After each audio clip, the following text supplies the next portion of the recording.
כבר כאן, ובימי השרב הכבדים אין מנוס מלברוח לקרירות של המזגן, הקרירות המבורכת. כל כך הרבה סוגי מזגנים יש כיום בשוק, ולשם כך הזמנו את משה לבקוביץ', הידוע בכינויו לבקו, כדי לעשות לנו קצת סדר בעולם המזגנים. שלום לך. וברכה. אז הקיץ והשבוקר אור, הקיץ והשרב כבר כאן, ואנחנו מחפשים מה חדש בתחום המזגנים, מה יקל עלינו את השרב בעונה הקרובה. החדש בתחום הזה זה פלטפורמה או טכנולוגיה שנקראת טכנולוגיית האינוורטר. ועל מנת להסביר אותה בשפה פשוטה, צריך להשוות אותה למזגן הרגיל שליווה אותנו הרבה שנים, ועדיין מלווה אותנו, אבל לא לעוד הרבה זמן.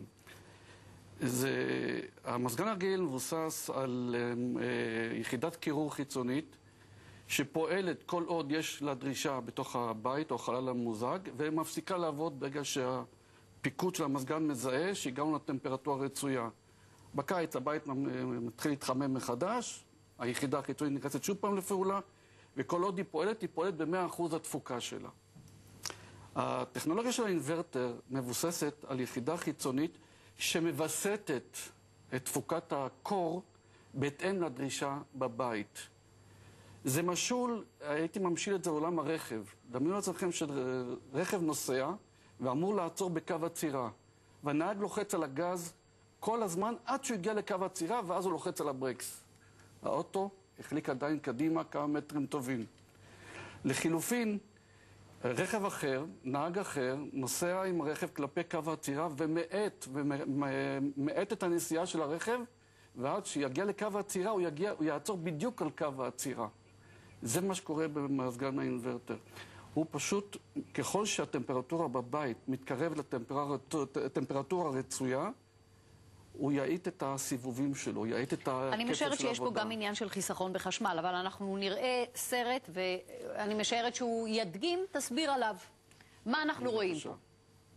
רואים את היחידה החיצונית. נכון. ורואים את היחידה פנימית בבית, ושימו לב לתנודות של הטמפרטורה בבית.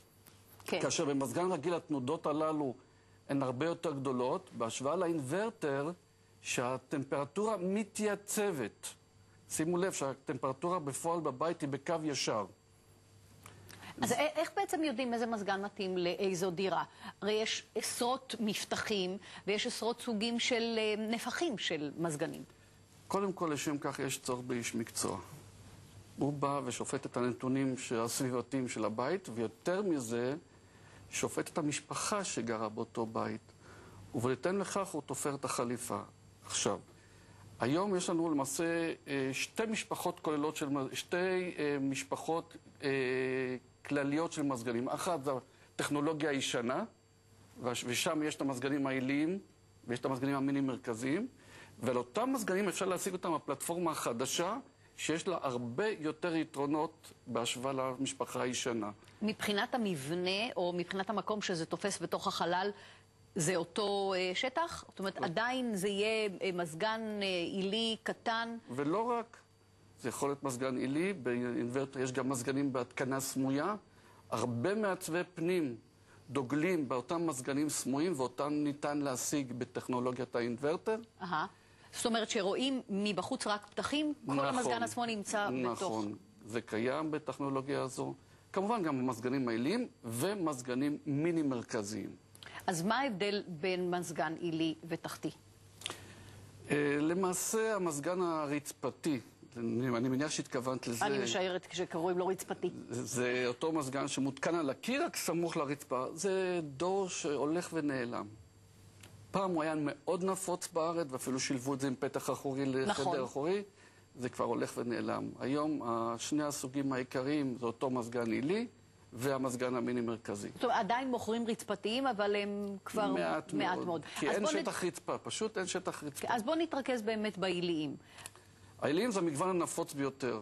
וכשמדברים על טכנולוגיית האינוורטר, הם פשוט שקטים יותר. מעבר לחיסכון בצריכת החשמל, וכמובן בתשלום בגין החשמל, וצריך לחשוב טוב כשבוחרים מזגן אינוורטר.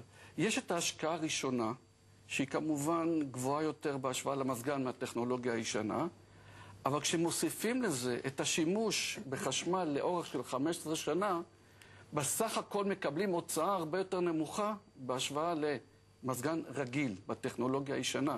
שנכון, ההשקעה הראשונית היא נמוכה, אבל צריכת החשמל היא הרבה יותר גבוהה. חשוב וטוב שהבנו ולמדנו ממך. תודה רבה לך, לבקו. בבקשה.